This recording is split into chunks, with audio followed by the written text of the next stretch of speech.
ஆதி காலத்தில் எப்படி நம்ம சீன மூதாதையர்கள் வந்து இயற்கையுடைய இயற்கையை புரிஞ்சுக்கிட்டு இயற்கையோட மொழியை புரிஞ்சுக்கிட்டும் உடலோட மொழியை புரிஞ்சுக்கிட்டும் நம்ம உடலில் இருக்கிற அக்குபஞ்சர் புள்ளிகள் வந்து தொட்டு விரல் வழியாக தொட்டு தூண்டுறதும் அந்த கற்கள் அப்புறம் வந்து எலும்புடைய மிருகங்களுடைய விலங்குகளுடைய எலும்பை கூர்மைப்படுத்தி அது வழியாக தூண்டி விட்டு பஞ்சபூதங்களுடைய அடிப்படையில் பஞ்சபூதங்கள் எப்படி வந்து நம்ம உடம்புக்குள்ள இயங்குது அதே மாதிரி பிரபஞ்சத்தை இயங்குது அப்படிங்கிற அந்த புரிதல் அந்த இயற்கையோட அந்த புரிதலோட அந்த மருத்துவத்தை வந்து அவங்க அணுகுனாங்க.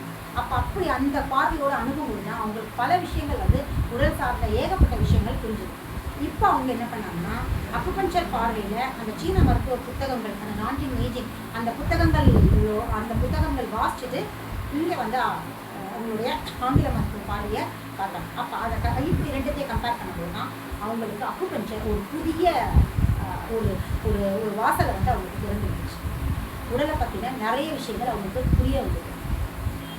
உடல் இயக்கம் என்ன, அசலான உடல் இயக்கம் என்ன அப்படிங்கிற இடத்துக்கு அவங்க வந்து இருந்தாங்க.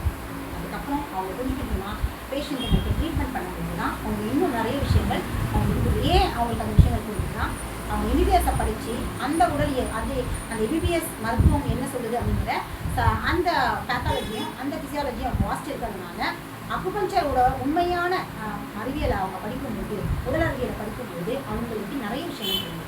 எந்த ஒரு விஷயத்தையுமே ஒரு பார்வையில் இருந்தால பன்முக பார்வை அப்படிங்கிற ஒரு இடத்துல நம்ம வரும்போது தான் ஒரு விஷயத்தோடைய டெப்த்துக்கு நம்ம போக முடியும்.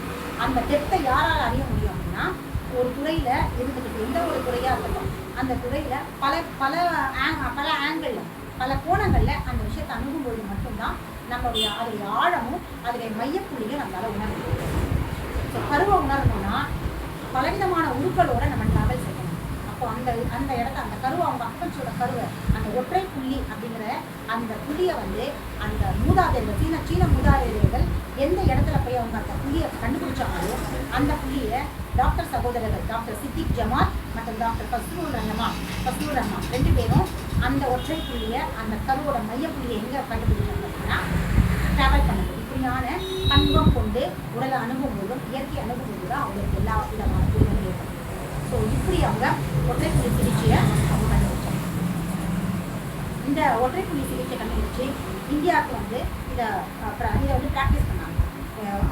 அதாவது சீனாவில் இருந்த நாடி பரிசோதனைகளை அதோடைய பேஸை எடுத்துக்கிட்டு இவங்க அதான் ஒரு விஷயத்தை நம்ம புரிஞ்சுக்கும் பொழுது அது பல விஷயங்களை திறந்துருக்கு. ஸோ அவங்க அங்கேருந்து கற்றுக்கிற நாடி பரிசோதனைகள் உலக இருந்த பல விஷயங்கள் பல நாடிகள் அப்படின்னாலே சித்த மருத்துவமாக இருக்கட்டும் ஆயுர்வேதமாக இருக்கட்டும் இன்னும் இது இல்லாத எத்தனையோ சவுத் ஆப்பிரிக்க நாடுகளில் இன்னும் நிறைய தொல்குடிகள் எத்தனையோ ஜெராவாஸ் இன்னும் நீங்கள் நிறைய அந்தமான் தீவுகள் இந்த மாதிரியான காட்டுவாசிகள் இருக்கிற அதாவது பழங்குடியினர் வாழற பிரதேசங்களுக்கு நீங்கள் போனீங்கன்னா எல்லாருமே பலவிதமான நாடி பரிசோதனைகளை பயன்பாட்டில் வச்சுருக்காங்க. 96 வகையான தொல் மருத்துவங்கள் பயன்பாட்டில் இருக்கிறதா இப்போ வரைக்கும் சொல்லியிருக்காங்க. அதாவது WHO கண்டுபிடிச்சதுக்கு 96 வகையான தொல் மருத்துவங்கள் இருக்கிறதா சொல்கிறாங்க. இது வந்து ஓரளவுக்கு ஆவணப்படுத்தப்பட்டது. இது இல்லாமல் இன்னும் எத்தனையோ தொல் மருத்துவங்கள் பயன்பாட்டில் இருந்து அழிஞ்சு போயிருக்கு, இன்னமும் வெளிவராமையும் இருக்குது. இதை இன்னும் நம்ம கண்டுபிடிக்கலாம். ஸோ இந்த தொல் மருத்துவங்கள் எல்லாமே இயற்கையோடு இருக்கும்போது அந்த நாடி அப்படிங்கிறது அடிப்படை. எல்லா தொல் மருத்துவங்களுமே நாடியை அடிப்படையாக கொண்டு தான் அவங்க சிகிச்சை முறைகள் இருந்தது. ஸோ இது அப்படி 96 மருத்துவங்கள் உண்மை அப்படின்னா 96 வகையான நாடி மருந்து பரிசோதனைகள் இருந்திருக்கு அப்படிங்கிறத நம்ம தெரிஞ்சுக்கணும். ஸோ இப்படி தான் வந்து அவங்க நாடி பரிசோதனையை பல ஆங்கிளில் பல மருத்துவங்கள்லேருந்து அவங்க ஆய்வு செஞ்சு அவங்க வந்து இந்த பஞ்சபூதங்களுடைய அடிப்படையில் நாடி பரிசோதனையை கண்டுபிடிச்சாங்க. 3 விதமான நாடி பரிசோதனைகளை அவங்க வந்து கண்டுபிடிச்சு அதில் ஒரு நாடி பரிசோதனை வந்து அவர் ஒரு நாடி பரிசோதனை இவர் ஒரு நாடி பரிசோதனை வந்து இருக்கிற பயன்பாட்டில் கொண்டு வந்தாங்க. அதாவது சூப்பர்ஃபிஷியல் டீப் பல்ஸ் அப்படிங்கிறதும் கேரக்டர் பல்ஸ் அப்படிங்கிறதையும் அவங்க பயன்பாட்டில் வச்சுருக்காங்க.